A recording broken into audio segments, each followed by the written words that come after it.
और चंद्रनाथ की जहां हत्या हुई वहां से विपिन चौबे की ये रिपोर्ट देखिए। अब सामने आप देखेंगे लगभग 1 से 1.5 मिनट के अंदर आप उस स्पॉट पर पहुंच जाते हैं जहां पर इस गोलीकांड को अंजाम दिया गया है। कुछ जगह पर यहां जगह लॉक की गई है, यहां पुलिसकर्मी शामिल है।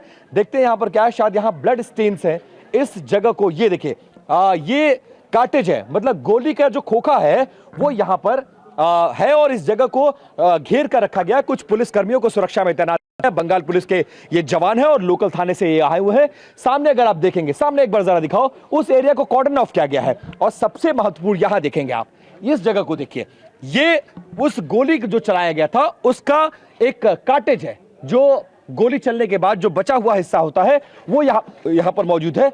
रात से लेकर अभी तक एविडेंस इकट्ठा किया जा रहा है और घटनास्थल से लगभग 100 मीटर की दूरी पर एक और जो फायर कार्टेज है वो बरामद हुआ है। क्या मैं इसको एक बार दिखा सकता हूं? एक बार देखिए। हाँ, नहीं, टच नहीं करना है, ठीक है, कोई बात नहीं। हम आपको कोशिश कर रहे थे इस कार्टेज को दिखाने के लिए, थोड़ा क्लोज एक बार फ्रेम दिखाइए जरा। ये ईंटे से चारों तरफ इसको घेरा गया है। जो चली हुई गोली है उसका खोखा यहां पर बरामद हुआ है। ये पिस्टल का खोखा है जिसको ये कहा जा रहा है और इस एरिया को कॉर्डन ऑफ करके रखा गया है। अब इसके आगे मैं थोड़ा आपको लिए चलता हूं। सामने आप देखिए, ये इलाका देखिए, अगर आप देखेंगे तो वो जो डू नॉट क्रॉस का यहां पर रिबन लगाया गया है ताकि जो घटना स्थल है उसको प्रिजर्व करके रखा जाए, तो वहां से एविडेंस कोई हटा ना पाए, आम लोग वहां पर ना जा पाए। सिर्फ मीडिया कर्मी और पुलिस कर्मियों को जाने की इजाजत है। अब इस लाइन को देखें जरा, यहां से अगर आप देखेंगे तो आप ये समझ पाएंगे यहां से और वहां तक यही वो मेन प्रेमाइसिस है जहां पर गाड़ी को रोका गया, लॉक किया गया। और इस रिबन को जो क्राइम सीन को दर्शाता है, ये क्राइम सीन है। नॉर्थ 24 परगना की जो लोकल थाने की पुलिस है उसने इसको यहां पर लगाया है। और इसको क्रॉस करके जब आप आगे बढ़ेंगे तो एक चीज मनीष बहुत ध्यान से दिखाइएगा, जो घटना स्थल है उसके ठीक बगल में एक सीसीटीवी कैमरा नजर आ रहा है। माना यह जा रहा है कि पूरे का पूरा इंसिडेंट जो है वो इस कैमरे में रिकॉर्ड हुआ है, जो कि यहां पर लगा हुआ है। इस बिजली के पोल पर अगर आप देखेंगे तो यहां पर देखिए ये कैमरा लगा हुआ है और इस कैमरे में पूरा इंसिडेंट रिकॉर्ड हुआ है। हालांकि ये किसी रेजिडेंट का कैमरा है, पुलिस इसके फुटेज को खंगाल रही है और क्या ये पूरा हत्याकांड इसमें कवर हुआ ये जानने की कोशिश की जा रही है।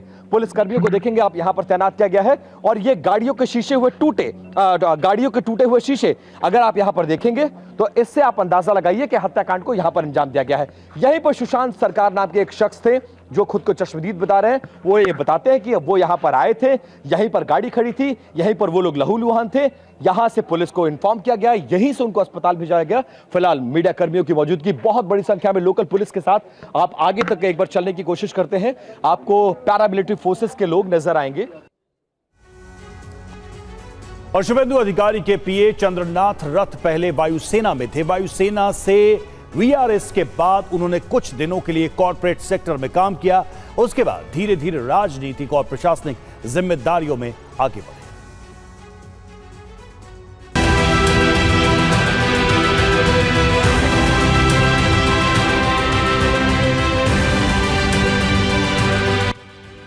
दो 2019 में जब शुभेंदु अधिकारी ममता बनर्जी सरकार में मंत्री थे, तभी चंद्रनाथ रथ उनकी टीम में शामिल हुए। शुभेंदु अधिकारी के परिवार की तरह ही चंद्रनाथ रथ का परिवार भी पहले तृणमूल कांग्रेस से जुड़ा था। उनकी मां हसी रथ ने टीएमसी के कार्यकाल के दौरान पूर्वी मेदिनीपुर में एक स्थानीय पंचायत निकाय में पद संभाला था। बाद में जब शुभेंदु टीएमसी छोड़कर बीजेपी में गए तो चंद्रनाथ रथ का परिवार भी बीजेपी में शामिल हो गया। करीब 2 दशक से चंद्रनाथ रथ शुभेंदु अधिकारी के साथ थे। इस दौरान उन्होंने संगठनात्मक कार्य के साथ साथ लॉजिस्टिक्स का प्रबंधन किया। चंद्रनाथ रथ बीजेपी के भवानीपुर अभियान सहित कई हाई वोल्टेज राजनीतिक लड़ाइयों के दौरान कोर टीम का हिस्सा थे।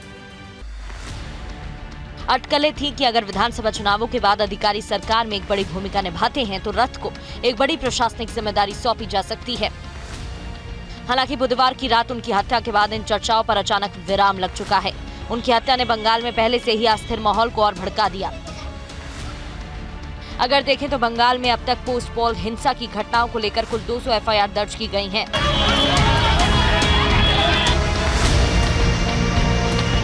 और 433 लोगों को गिरफ्तार किया गया है। पुलिस महानिदेशक सिद्धनाथ गुप्ता ने बुधवार को ये जानकारी दी।